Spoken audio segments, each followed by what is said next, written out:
mo lára mo jẹyàn pàtàkì mo bímọ mo sì lọ́kọ rere ilé aláyọ̀ ní ilé wa.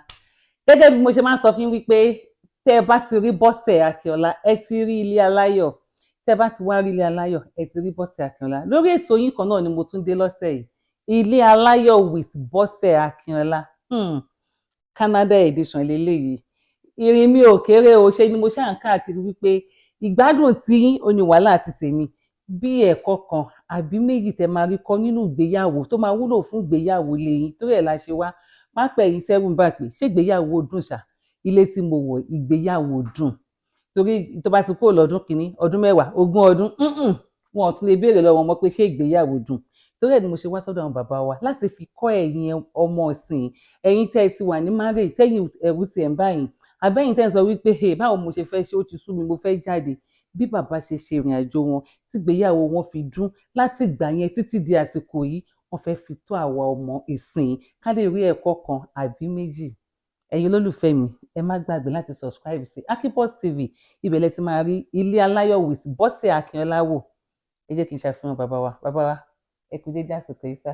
Ẹ káàbọ̀. Ẹ ra sá. You are welcome ma. Thank you. Ṣé dáadáa la bá yín? A dúpẹ́ lọ́dọ̀ Ọlọ́run. Ẹ bá mi dárúkọ yín fún àwọn olólùfẹ́ wa tán wò yín. Èmi ni Ọlánrewájú Lawal, orúkọ mi nìyẹn, Ọlánrewájú Lawal. Ilé bàbá wa la sọ̀kalẹ̀ sí, ilé Ọlánrewájú Lawal. Ìrìn àjò bí wọ́n ṣe rìn ìgbésí ayé wọn òun la fẹ́ gbọ́ láti ẹnu wọn. Bàbá ẹ má bínú, ìgbéyàwó yín ti tó ọdún mélòó? Tàbá ní ká wò ó, iye mi àti ìyàwó mi àti bẹ̀rẹ̀ ìrìn àjò wa láti 1990 and 1990 sígbà tá a wà yìí, that will be 25 years. 35 years. 35 years. Yeah. 35 years. Bẹ́ẹ̀ni. Mo lára mo jẹyàn pàtàkì mo bímọ mo sì lọ́kọ rere mo bímọ mo sì láya rere ilé aláyọ̀ ní ilé wa. Ṣé ẹ ti rí wípé ìrìn àjò 35 years kó kúrò ní kékeré? Bẹ́ẹ̀ni. Bàbá báwo lẹ ṣe ṣe? Ó má dùn mí sí mi bàbá máa lélẹ̀ ni o. Gbogbo ọwọ́ Ọlọ́run ló wà. Èèyàn kan ò lè ní òun ṣe bákan. Gbogbo Ọlọ́run ló, gbogbo ìgbéyàwó láyé ọwọ́ Ọlọ́run ló wà. Bó tó ṣe kókó jù bẹ́ẹ̀ ni pé àwọn bàbá náà máa ń sọ ìtẹ́ máa fi tẹ́lẹ̀ ní kẹ́ nífẹ̀ẹ́ ara yín. Ìfẹ́ làkọjá òfin. Ìfẹ́ ló ṣe kókó. When you love your partner love you. Truly love. You be on cruise control. Ẹ̀kanra máa kò ṣe pé wàhálà ò ní ṣẹlẹ̀. We have our valley, we have our mountains, but all the time we give glory to God. Olúwa ṣeun. Ọlọ́run ṣeun. Ògo Ọlọ́run wà nípinnu ayé yín. Àmín lórúkọ Jésù. Ètò yìí gẹ́gẹ́ bí mo ṣe sọ fún yín wípé ẹ̀kọ́ ló wà fún. Ẹ ní láti tọ́ wa sọ́nà, ẹ ní láti fi òye kọ́ wa àti nígbàgbọ́ wípé Ọlọ́run ló dì mú torí kò sí kankan téèyàn lè ṣe lẹ́yìn Ọlọ́run. Àmọ́ báwo lẹ ṣe ṣe? Gẹ́gẹ́ bí ẹ ṣe mọ̀ wípé kò sí bí sánmọ̀ ṣe lè funfun tó tí ò ní sí dúdú bẹ́ẹ̀. Báwo lẹ ṣe rin ìrìn àjò ọ̀hún? Ká fi tèmi ṣe àríkọ́gbọ́n. Ìrìn àjò mi bẹ̀rẹ̀, wọ́n bí mi lẹ́kọ̀ọ́, ọmọ bíbí Abẹ́òkúta ni mí, bọ̀ àwọn òbí mi Èkó ni wọ́n ti ń gbé láti ilẹ̀ wá. Then ìgbà tó tó àsìkò tó yẹ pé èèyàn máa lọ sí iléèwé, mo wá lọ sí iléèwé gíga ní ìlú Ìbàdàn. Then during the time ni mo meet ìyàwó mi ní Poly Ìbàdàn, a jọ ṣe the same course ní then a jọ graduate ní IVAT. Bẹ́ẹ̀ ni àwọn ọ̀rẹ́ mi gan dọ̀la wọ́n ṣe máa tí gbígbá fà ìkara wọn á tẹ̀lé wọn ni ọmọ tó ti ẹ̀jẹ̀ wọn kàn máa tẹ̀lé ṣóṣóṣóṣóṣó bẹ́ẹ̀ Ọlọ́run ti kọ́. That time èmi ṣe OND mi ní Federal Poly Ìláró. My wife did her own OND ní Adó Èkìtì, Federal Poly Adó Èkìtì, but destiny now bring us together to meet at Polytechnic Ibadan. And HND. Even HND time sọ ń gbà ẹ̀ náà, HND part time ni. When I met my wife, all my life that time ni pé mo fẹ́ travel Abẹ́jà, mo fẹ́ jáde, àwọn ọ̀rẹ́ mi àgbà passport àgbà tó mẹ́jọ ọmọ Èkó, wọ́n kàn máàkì gbogbo ẹ̀ náà ni. But when I met my wife, she just say pé ọ̀rọ̀ ẹ̀ dẹ̀ dọ́là, èmi máa tó fúrúgbùn lò fáwọn ọmọ mi náà. Wọ́n á ní ká fi iṣu síná, ká fojú wọ́ bẹ láre. Just think out of the box lọ́ máa ń pè nísìn. bá ló fẹ́ lọ lóyìnbó náà, let's get something doing, because that time nǹkan tó ń ṣẹlẹ̀ lásìkò àwọn tèmi gbà yẹn, a fẹ́ lọ Amẹ́ríkà, a fẹ́ lọ London, a ṣàfẹ́ jápa ti wà tipẹ́tipẹ́, a ṣàfẹ́ lọ. But along the line, when I met her, she just come pé, okay, by the time you are trying to travel, let's get something doing. And that, to the glory of God, part time wọ́n ṣe introduce ẹ̀ ní báwọn ṣe ń pè ní Poly Ìbàdàn gbà ẹ̀. Part time we read accountancy, I read accountancy, she read accountancy. Wow. You now go in for HND accountancy. But since we started, it's a 3 years program. I have been seeing that no, ẹni tí Ọlọ́run kọ mímọ́ ní eléyìí, àwa ti di ìgbé àti kára wọn. We can't do. We read together, we school together, and to the glory of God, because we love ourselves so much, we do our NYC in 1995 to 1996.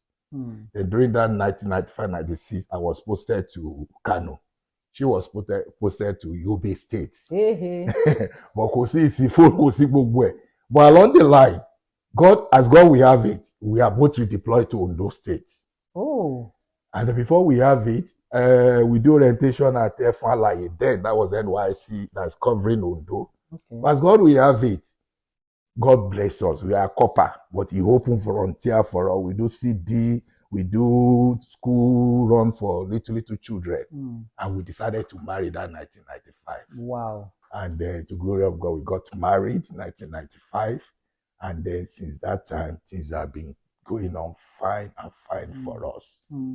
We thank God. Thank you. Adúpẹ́ lọ́dọ̀ Ọlọ́run. Ọlọ́run ṣe. Ẹ ṣé, ìrìn àjò náà wà nípìn láṣẹ tuntun náà. Àmín lórúkọ Jésù. Bàbá, ṣé ní gbogbo ìgbà yẹn títí di àsìkò yìí, ṣé ìfẹ́ tẹ́ fi fẹ́ra yín gbà yẹn ṣì wà ń bẹ́ẹ̀ dì sí? Ó sì wà, òun náà ni mo ṣe sọ pé ìfẹ́ la kọjá òfin. Bẹ́ẹ̀ni. Ìkan tó bá dẹ̀ nífẹ̀ẹ́, ibi mo fẹ́ tún kóòtù ìwé mímọ́ wá sọ pé ibi tí where your treasure is where your heart is. And the one thing náà ni pé tífẹ́ bá ti jẹ́ ìfẹ́ mímọ́, it will be like how will I call it? It's like a glue. Yeah. When you glue something together, mi sọ glue kíní o, a real glue of Ọlọ́run. Bẹ́ẹ̀ni.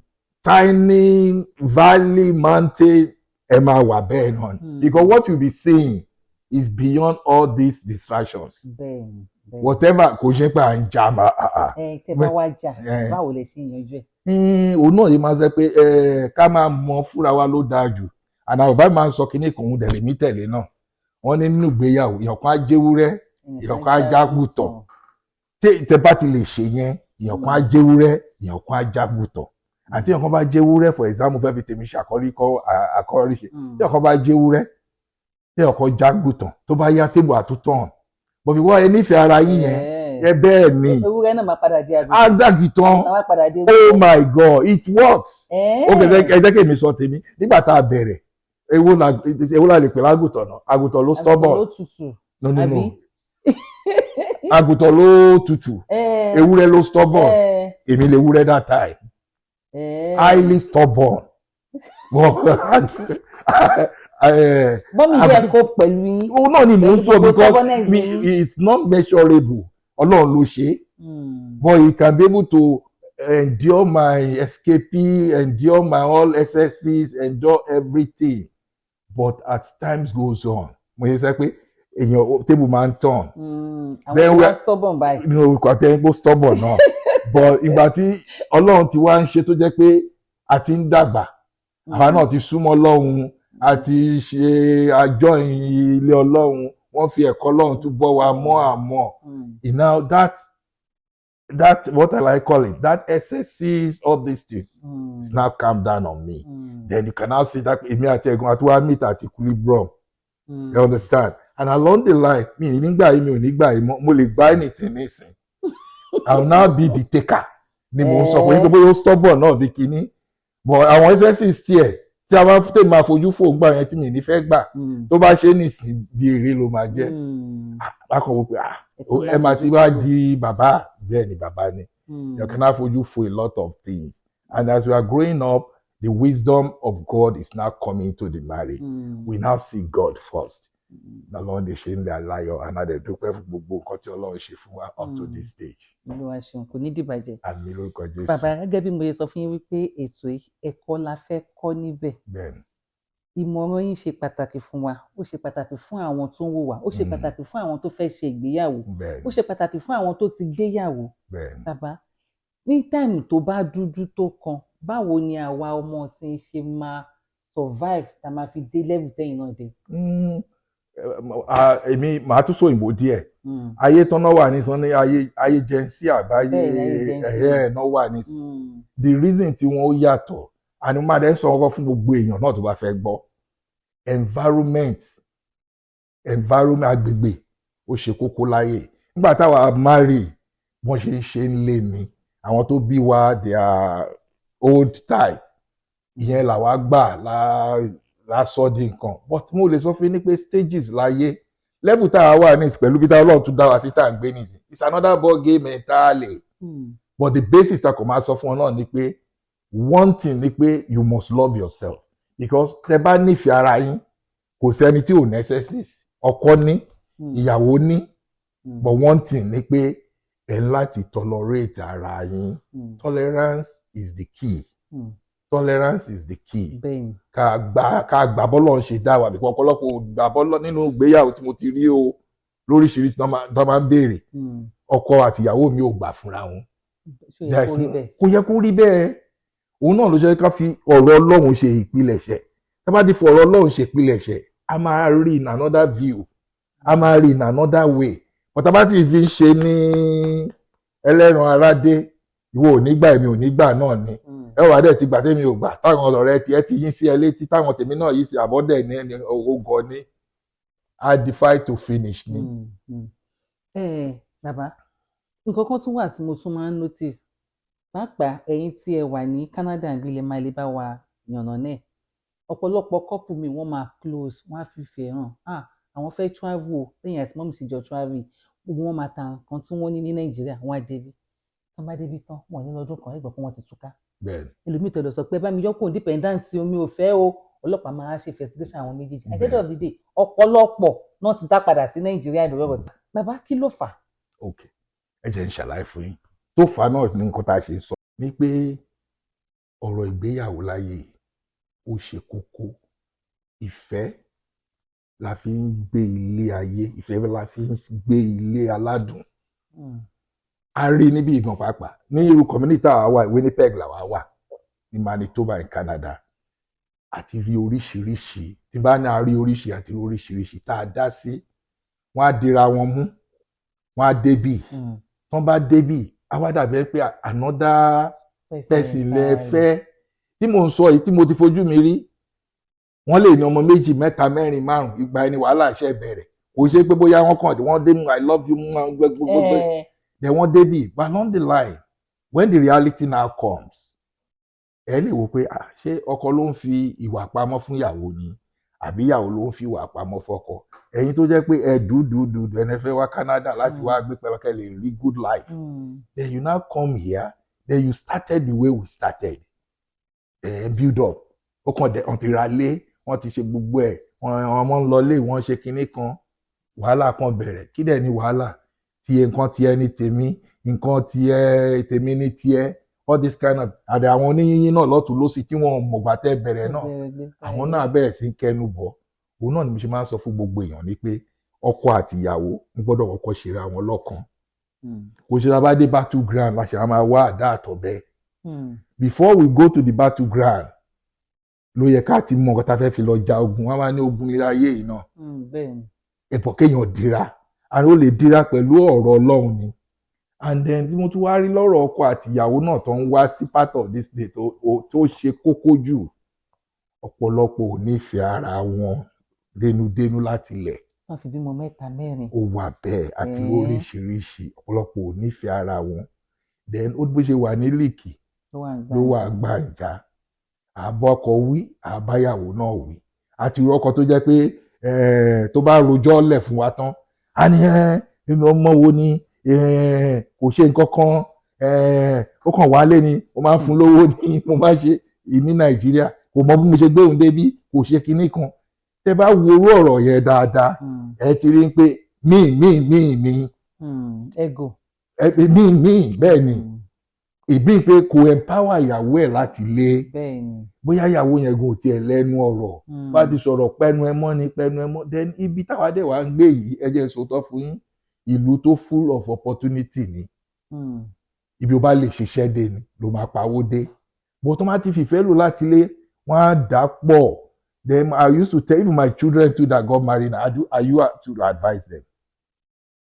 owó onulé ṣóyè yín is a commonwealth tí ọkọ àti ẹ bá ti gbà pé owó onulé is a commonwealth no problem lọ́pọ̀lọpọ̀ ò rí bẹ́ẹ̀ àwọn pé no èmi lówó tèmi ìwọ náà lówó tiẹ̀ ẹ mọ̀ pé ṣé tiẹ̀ ṣe tèmi ni the egoism ti bẹ̀ and it happen different way sometimes tẹ́bi máa ń tàn náà ó lè jẹ́ ìyàwó náà ló máa bẹ̀ no nìkan before you know it has been scatter ní ọ̀pọ̀lọpọ̀ dẹ̀ máa ń pòwe kan tí mo fẹ́ fi advice gbogbo ẹ̀yin tẹ́ ń wò wá wọ́n ní tó gírí ò bá lánú aláǹgbá ò lè wọ bẹ́ẹ̀ ẹgbà yẹn kókó tí ẹjọ́ tẹ́ bá ti gbà kí ògiri yín lánú ògiri ìfẹ́ yín lánú aláàgbà awọbẹ̀ scorpion awọbẹ̀ akéèké oríṣiríṣi awọbẹ̀ for my own example real example mo rántí nísìnyí when I started with my wife bí eré náà ni when we are still courting tá a ti marry we used to joke baba wo èmi a person o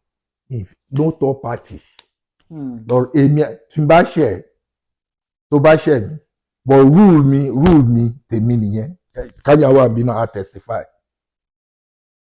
èèyàn kò àti ìyá o bọ̀dá ni o kíní kan I live all my life in Ibadan I got to marry Ibadan I live in my wife is from Ibadan from Abeokuta then I marry Ibadan all my children are born UCH and all this thing mo fẹ́ fi ṣe example fún yín then my in-laws they are Ibadan both baba àti ìyá you can see what I mean but because we have a rule in that home they come visiting they come do everything but abanja gan never with my wife now call the mother wàá gbọ́ kọtíláre no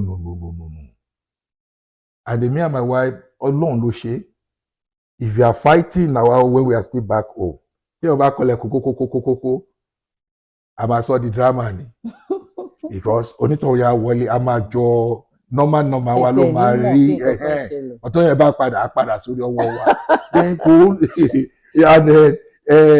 àwọn irú ìjà bẹ́ẹ̀ yẹn ìjà àfẹ́ ni kò last bẹ́ẹ̀ agbede bíi pàtàkì náà ń dàgbà títí àwọn ọmọ mi ti dàgbà ní sọ ti bímọ wọn ti lọlé ọkọ this thing ó fẹ́ fi ṣe example fún yín tó máa wò wá títí báyìí tá a bá bẹ̀rẹ̀ atótónu nínú máa dá wọn lóhùn tó bá tẹ́rí ẹ̀ sí o fẹ́ kí crushing train nípa ẹ̀ nìyẹn if mommy should say something ṣe if daddy should say something ṣe then at the end of the day it's a word in my house àwọn àti ìgbà ẹ̀fọ́ pàtìyàwó lẹ̀ all this kind and it work perfectly for us because they know pé tá a bá ṣe sọ yẹn ló tán kò sí pé ẹ máa wá gbé wá ṣe oúnjẹ tó dùn báyìí ó dẹ̀ mú oúnjẹ ṣe burúkú máa ní mi ò jẹ́ mo ṣe ra mi nìyẹn ìyá mi gan lè jí látọ̀run máa jẹ́ mọ̀nà ka yìí mi ò ní yóò máa jẹ́ ọba ló lé ọmọ ti fún lọ́rọ̀ ẹ ṣe máa jẹ́ they will be able to talk with this thing really make our relationship to be strong and it make the bond to be more stronger and stronger and that's my advice for everybody ẹ nífẹ̀ẹ́ ara yín dénúdénú bí mo sọ náà bí ògiri ò bá lánú aláǹgbá ò lè wọ bẹ́ẹ̀ bẹ́ẹ̀ mother in law father in law both side a máa ń pè ní kankan bíi set boundaries ilé náà máa ti ń sẹ́ pé boundary ìjọ̀gbọ̀n kò ń ṣe ìjọ̀gbọ̀n when you set boundaries it means pé it will help ó máa wà healthy for everybody but tí o bá sí boundary tó jẹ́ pé anybody kan lè encroach anybody lè sọ̀rọ̀ ó lè jẹ́ mo jókòó pẹ̀lú ìyàwó mi èèyàn kan wá wọlé ní kò sí boundary tẹ́lẹ̀tẹ́lẹ̀ ó kàn sọ̀rọ̀ kan gbùm bóyá ọ̀rọ̀ yẹn mú mi délẹ̀ mo mọ̀ pé mi lè fonítọ̀hún yẹn lésì lè máa lọ́nu ahóró mi nínú yàrá mi lè máa pè abẹ́rẹ́ sí ń fa bọ̀ tó bá ti rí bẹ́ẹ̀ òun láti mọ̀ ọkọ mi ò gbárò ilé ibi tó onítọ̀ yẹn ti sọ́gun lẹ ti máa bẹ́ẹ̀rì ẹ̀ ẹ̀ pé ẹ ti jọ wà ní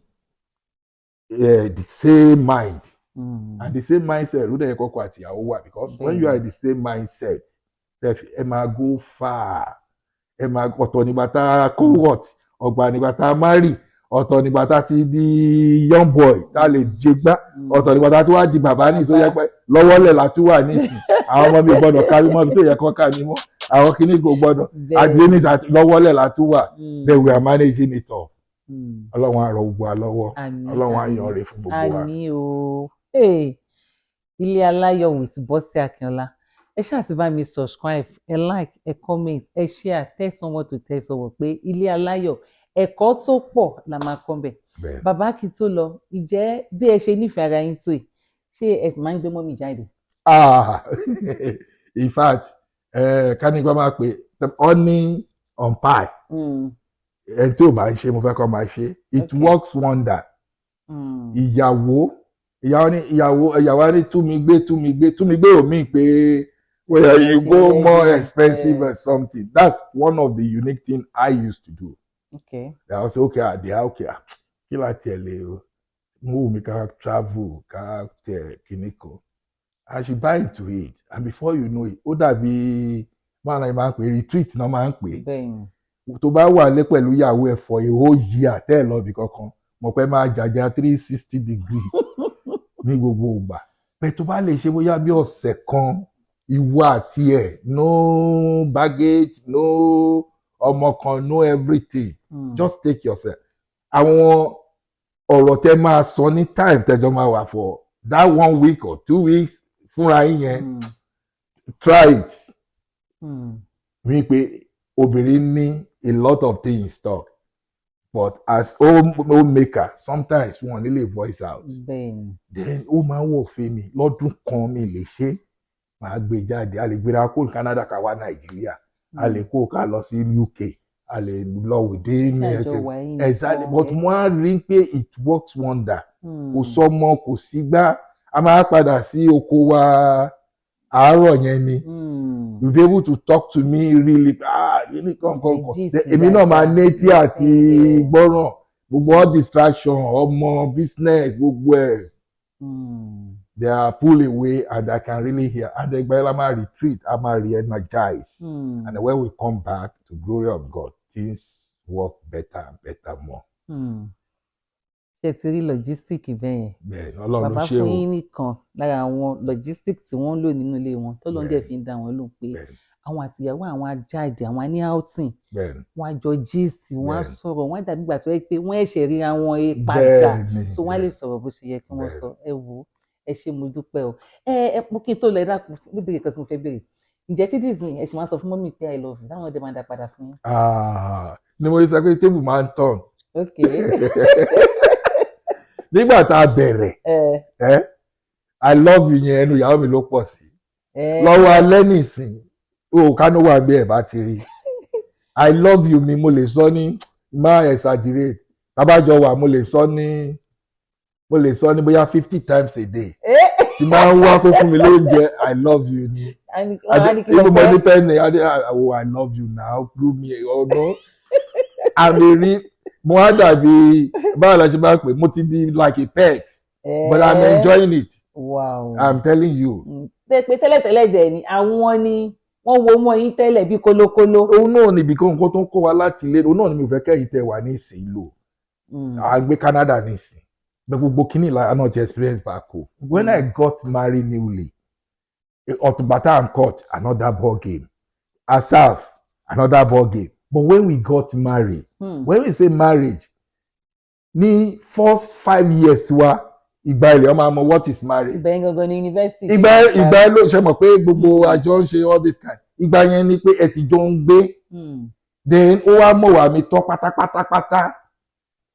What I'm saying ni pé the first 5 years ní marriage ó ṣe kókó ó dàbí ìgbà tí obìnrin bá kọ́kọ́ sọ fọ́kọ ẹnu lé pé mo lóyún o sọ pé dàbí à ń potọ́ à ń ṣe all this exactly bẹ́ẹ̀ lọ̀rọ̀ marriage náà the first 5 years ẹ mọ bí tẹ́ ẹ ń lọ and I've done research on it too. Àwọn tó máa ń wá ń jà lẹ́yìn ìgbà yẹn they are not very sensitive and not research because the first 5 years yẹn you can be able to identify who you are really marrying. Wàá mọ̀ bóyá ìfẹ́ yẹn gangan tó ní because èmi wọ́n ti kó Bible náà sọ bẹ́ẹ̀ you leave your father house and leave your mother house and now build a home. Home tẹ build yẹn ẹjọ́ rí ṣé ọ̀nà ẹ̀dá ìnájú tó máa. Exactly. Then you can now see that love irradiating. Within that 5 years, you will know where you are really going. Then within 5 years, the reformative in marriage máa ń wá. Bẹ̀rù ti máa dáríjì, okay, wà báyìí lòun mi ò láìkẹ́ o, àwọn ọ̀rẹ́ yẹn kọ́ tiwọn o. Okay, mo ti gbọ́, màá fi àwọn bọ̀dá tó máa ń tẹ̀lé lọ gbogbo kọ̀ọ̀kan yẹn, máa tẹ̀lé wọn mọ́ o. All this for the love you have for her and for your home, you will be able to adjust. And this really help. And once you can, it's just like a foundation. Once that one can be built, you will build what we call trust. That trust will now be between both of you. Kò ṣe fowó rà. A ti mọ̀ pé okay, kíní mi lélẹ̀. Trust yẹn wà ńbẹ̀. Tó bá ní A ni. Tó bá ní B ni. Wọ́n bá ti jẹ́ pé a kàn ń tanra wa jẹ tẹ́lẹ̀, ó ti mọ̀ pé dàyà kíní kan onírọ́ ni. Ìyàwó yẹn á ti mọ̀ pé onírọ́ ni, bọ́ ó forí tì ní. Ọkọ náà bá dẹ̀ ti mọ̀ pé ìyàwó mi oníṣekúṣe ni. A ti mọ̀, a máa forí tì ní. And at the end of the day, bí ẹni tó plant seed ni, it will now be germinating. Tó bá wá di pé ó ti dẹ̀ka ńlá, òun làwọn èèyàn ṣe máa bá wọn dá sí. Kí lẹ́yìn náà ń wò, nǹkan ní gbogbo ẹ̀. We must be able to know within the first 5 years pé a níṣẹ́ láti ṣe, a ní láti mold ara wa, a ní láti jẹ́ ká mọ̀ kí ni mission and vision tí a ní fún ìgbéyàwó yìí. Bọ́pọ̀lọpọ̀ wọ́n ń lò débẹ̀, wọ́n kàn máa wọ móòlù ẹ̀ ní móòlù Èkó, bàdé bá gẹ̀ sọ mi, a ti sùn lọ, all the kind of it. Wọ́n bá jẹ́ pé ẹ ti jọ sọ pé móòlù ẹ̀ tá à ń wọ ilẹ̀, bàbá ti dé rìdíìmù, títọ́ bá gbẹ̀ sọ fún mi o, sọ fún dráìvà kò sí ìwọ níyàwó mi náà, aṣọ wọn á dúró. That's it. You care for her, she care for you. Wọ́n bá jẹ́ pé ṣe tiẹ̀ ṣe tèmi, it will last. And God will help us. Ọlọ́run dẹ̀ Ọlọ́run ló ní marry tó wá ṣe kókó jù náà ni àdúrà. Àdúrà ò gbọ́dọ̀ wọn no marriage. Ọkọ àti ìyàwó láti gbàdúrà. I pray with my wife. We have our ups, we have our down. When difficulty times come, we hold on. Àti rí bẹ́ẹ̀. But if you can pray, where 2 or 3 are gathered, Ọlọ́run wà bẹ́ẹ̀. Ẹ bá dẹ̀ lè ti dọwọ́ mú nǹkan tẹ́ ẹ̀ méjèèjì bá jọ fi àṣẹ lẹ́nu wá pé nǹkan tá a fẹ́ rèé, Ọlọ́run kò disappoint wa rí. A possible ọkọ àti ìyàwó mi ò ń gbàdúrà. Ṣé tiẹ̀ ń ṣe tèmi ni mo ṣe sọ pé gbògiri ò bá lánú. Aláǹgbá ò lè wọ bẹ́ẹ̀. Adéníkè ò bá fẹ́ wá gbàdúrà, èmi á jó gbàdúrà. Èmi náà dẹ̀ mọ̀ pé sometimes máa ní pé àánú mi ò gbàdúrà, wo ó fẹ́ okò á máa gbàdúrà yìí. And it helps because à ń fọwọ́. Wẹ̀wọ́ adúpẹ́ lọ́dọ̀ lọ. Ẹ ṣé gan ni bàbá wa ara wa. Ilé àtọ̀nà yóò ní dàrú. Àmín lórúkọ Jésù. Mo nígbàgbọ́ pé tí mọ́mì bá dé, ó dùn mí pé àbá wọn lé, àmọ́ ẹ bá bá dé, ẹ bá wa kí wọn. Tá a bá tún padà wá, àmọ́ náà máa sọ tiwọn náà. Ẹ náà wà for sure. Ẹyẹ olólùfẹ́ wa, ṣe ti rí wípé àrìjìnà la rí abúkí ọ̀kẹ́rẹ́. Téèyàn bá rìn jìnnà dáadáa, yóò rí ilé bàbá ẹ̀, ẹ bá mi parí ẹ̀. Ẹ̀kọ́ kan àbí méjì láti rí nínú ìdílé yìí. Ẹ máa ṣàkíyèsí pé mo máa ń fura mi sọ wípé àwa ọmọ ọ̀sìn èmi náà kì í ṣe jẹ́nsí, mo mọ̀ torí tí ni mo ṣe máa ń fura mi sípò jẹ́nsí kí a lè rí ẹ̀kọ́ kan àbí méjì lẹ́nu àwọn bàbá wa kọ́. Mo dẹ̀ nígbàgbọ́ pé gbogbo wa ẹ̀kọ́ tá a kọ́ yìí á tún di ilé wa mú. Ilé wa ò ní dàrú o, ọ̀nà wa máa tòrò ni o. Nígbà tó tún di ọ̀sẹ̀ tó bọ̀ tá a tún wọ ilé aláyọ̀ míì, gbogbo tó kálukú bá dá wọlé, ire ló máa já sí. Ẹ ṣáà ti bá mi subscribe sí Akiboss TV, ibẹ̀ lẹ ti máa wo Ilé Aláyọ̀ with Bọ́sẹ̀ Akínọlá. Ẹ ṣé gan ni, ó dàbọ̀.